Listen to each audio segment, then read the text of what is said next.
Support for Colorado Today comes from Safeway, celebrating the holiday with fresh local produce, quality meats, and seasonal favorites. Shop in-store or let Safeway do the shopping this holiday season with free curbside pickup using the Safeway app. Support for Colorado Today comes from Credit Union of Colorado. With access to over 30,000 ATMs and a mobile app, they're dedicated to offering the services of a big bank with a heart. Learn more at honestlygood.org. If you grew up on 90s cartoons, you probably spent at least a little time worrying about what you would do if you ever fell into quicksand. You may never get a chance to find out, but a 30-year-old Coloradan recently did.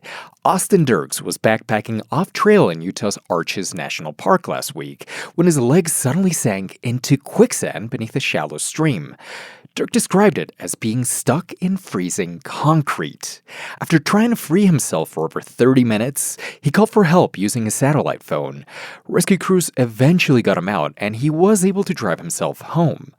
Those rescuers encouraged Dirks to share his story, allowing people to know that quicksand is a real threat, and allowing us to relive those childhood fears. I'm Arlo Perez Esquivel.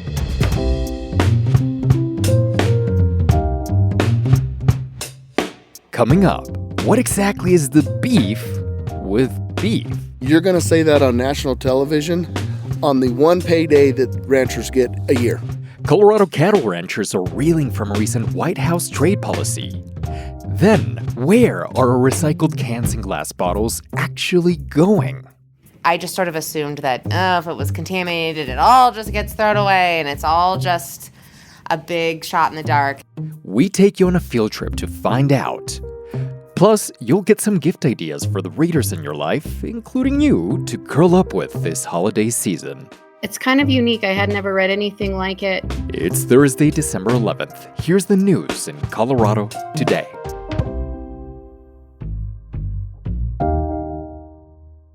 The Trump administration plans to send $12 billion to American agricultural producers. That's to help soften the blow from the president's ongoing trade wars as farmers struggle with fewer export options and plummeting crop prices.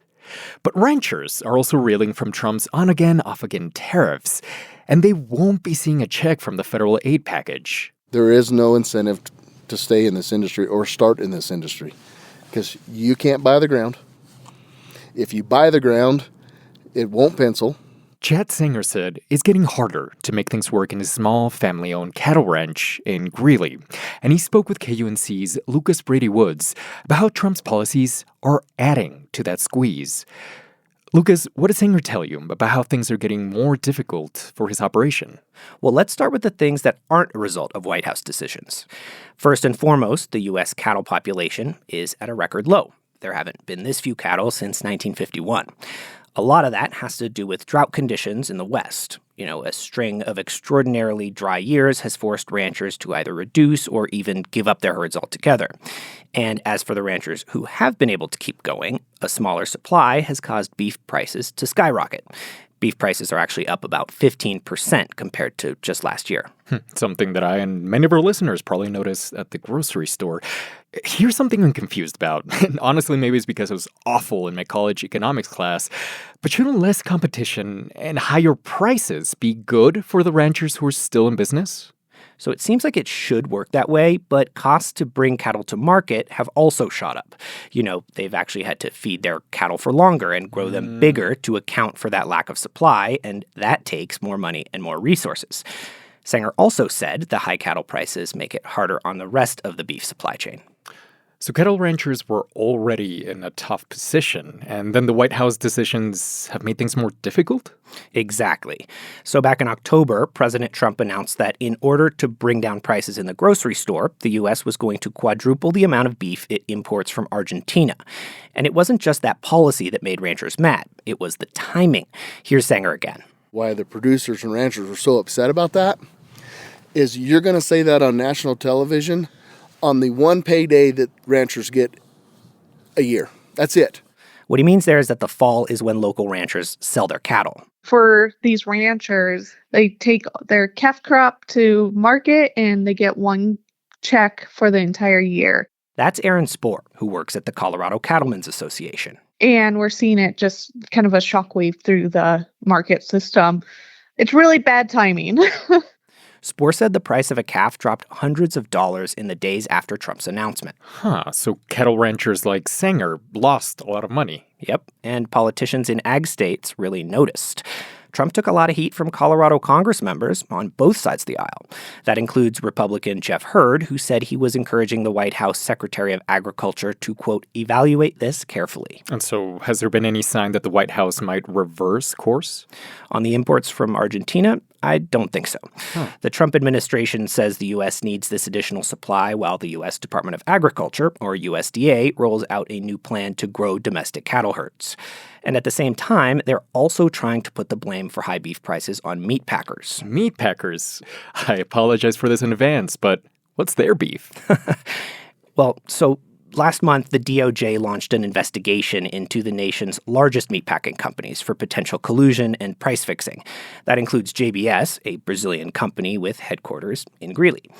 But while it's true that meatpacking has basically been consolidated into a near monopoly by just a few companies, a USDA study found that that has actually lowered prices for consumers by lowering production costs. Trump isn't actually the first president to take aim at the meatpacking industry either. Biden accused him of colluding to raise prices during the pandemic. But the timing of this new investigation does seem to coincide, somewhat conveniently, with the backlash Trump was getting from ranchers due to the Argentinian beef import decision. KUNC's Lucas Brady Woods. Thank you, Lucas. Thanks for having me. Here's some real talk, Colorado. We are not great at recycling. 85% of everything we throw ends up in the landfill. That's not great. But the state is trying to get better. The Department of Public Health and Environment approved a plan this week to bring recycling access to around 700,000 more households in Colorado. And instead of residents or local governments paying for recycling services, companies that produce packaging will foot the bill. But even those of us with access to recycling, we often wonder, where are my tin cans and peanut butter jars really ending up? To answer this question, Denverite's Kevin Beatty recently toured a recycling facility, and he took some Denver residents with him. Hey there, Kevin. Hey, Arlo. Paint us a picture. This operation you visited, what did it look like? So I went to what's known as a Materials Recovery Facility, or MRF, in North Denver. And it's owned by Republic Services, and it processes everything that Denverites throw in their rolly purple recycling bins. The facility runs about 18 hours a day, and when you visit, you can see why. On one end is this absolute mountain of garbage that's fed every day by Denver and other cities and corporate customers, and it's so big they have to use excavators to dig in and shovel it into the building. All that material is piled into this system of conveyor belts that fills the rest of the building.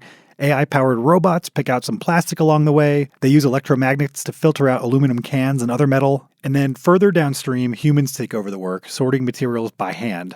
And then most things are baled into these massive cubes of material that are shipped off to buyers to turn it into something else. Okay, so how did this place smell? It wasn't actually that bad, which surprised some of the people that I brought with me. Here's Danny Parsons, who was impressed with the entire operation. I actually was very blown away that there wasn't a lot of smell. I want to talk about Danny and the other companions on this tour. Why did you want to take Denverite Raiders to see did you say MRF? That's right, a MRF. We get a lot of questions about recycling, like if you have to clean peanut butter jars before you throw them in the bin, or if recycled material is sent overseas. I swear once a month someone writes in to ask, is recycling even real? So I decided to invite some readers to come with me so they could ask those questions themselves and see what happens to their trash once they bring it to the curb. It was like a trip to trash Disneyland. Oh, what a description. So then, what's the verdict? Are things actually getting recycled? So I can confirm, yes, recycling actually does happen. A lot of readers ask, does this just automatically go to the landfill? And so I can report, no, it doesn't. Here's Grace Goodman, one of the readers that I brought with me.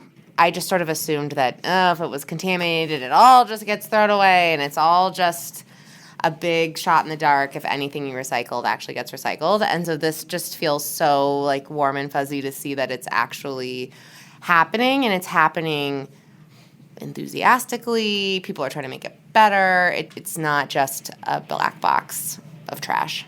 And the people we met at the facility said, look, like, this is a business. We wouldn't be here if we couldn't sell this stuff. They wouldn't even bail it up if they didn't think anyone would buy it. Okay, so it does sound like a lot of what they collect actually does get recycled and turn into new products? Yep, about 75% of it ends up as packed cubes that are sold off to become new material in one way or another. Huh. And then everything left over is classified as residue. Steve Darris was one of our tour guides at the facility. Anywhere from 22 to 25% is residue that we actually haul off to the landfill. It's contamination. It's the containers that shouldn't have been here. It's the garden hoses, plastic bags, the metal, the things that aren't acceptable for the program. Darris says he has a goal to reduce that residue rate to less than 20%, but doing that will require some communal effort to make sure things are recycled correctly. Our other guide on the tour was Nina Waysdorf, who works for the city, and she said you can't just hope and pray that the things you throw away will actually be recycled. We call that wish cycling, when you just magically put something in a cart and you just wish and hope that it gets recycled magically. So that does not happen. Wish cycling, that's a great term. What can people do to make sure they're not doing that? The short answer is just to know what can actually be recycled. If you live in Denver, the city has a full list, but it's basically paper, glass, metal, cardboard, and plastic. Although not all plastic can be recycled. Kitchen plastic bags are a biggie on that. They can't be recycled because that plastic is too thin. And using them to hold your recycling means nothing inside will get recycled either because workers don't have time to open them up and see what's inside. So really anything that comes in a plastic bag gets sent straight to the landfill. And then another thing with the holidays coming up is that wrapping paper is also not recyclable, at least in this particular MRF. Same with plastic wrap, packing peanuts, chip bags, ceramics, and styrofoam.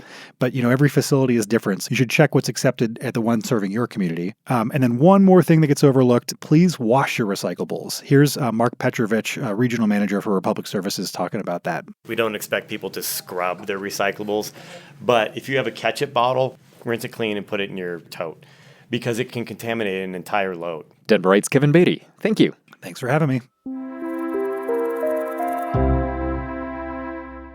If you're still filling out your holiday gift list for yourself or others, how about some books written by Colorado authors?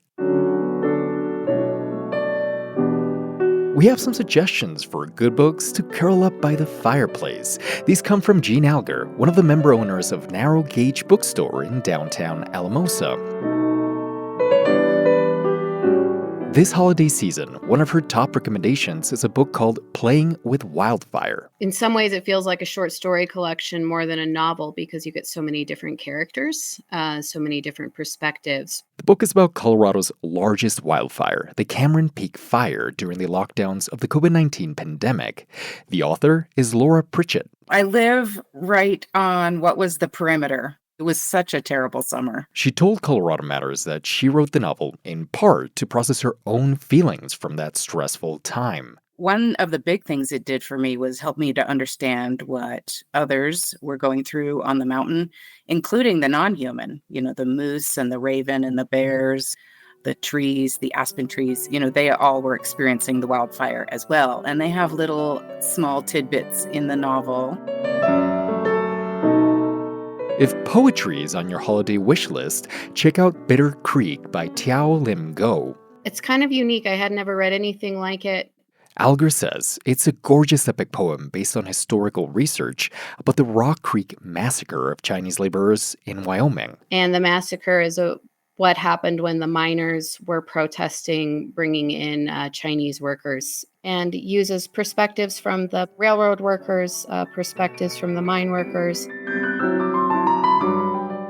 Alger also chose Go as a River by Shelley Reed. It is set in the 1960s near the Blue Mesa Reservoir in Gunnison County. It's a historical look at the community right as the town was being destroyed by the building of the dam. Go as a River is a coming-of-age story about a 17-year-old girl living in that doomed town.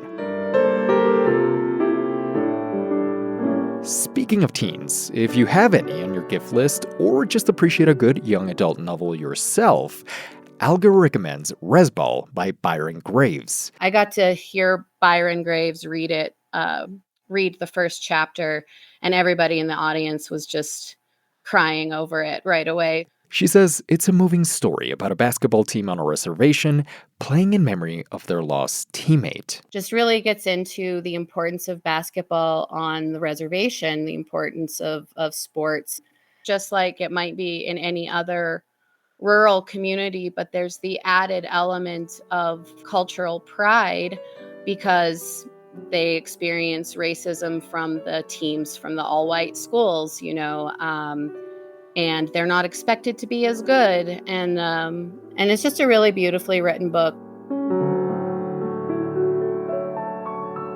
Alger's picks for holiday season reading or gifting this year are all relatively new books, published within the last few years. You can find more of her suggestions at the link in our show notes.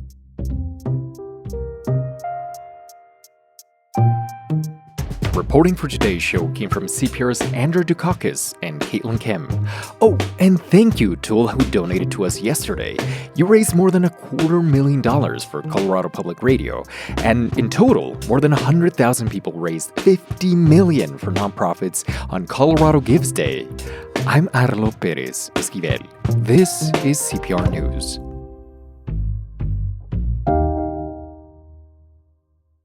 Support for Colorado Today comes from Safeway, offering convenient delivery and free pickup to help with the busy times this holiday. Online customers enjoy the same prices, deals, and rewards as in-store. Get started in the Safeway app or at Safeway.com. Support for Colorado Today comes from Credit Union of Colorado. With access to over 30,000 ATMs and a mobile app, they're dedicated to offering the services of a big bank with a heart. Learn more at honestlygood.org.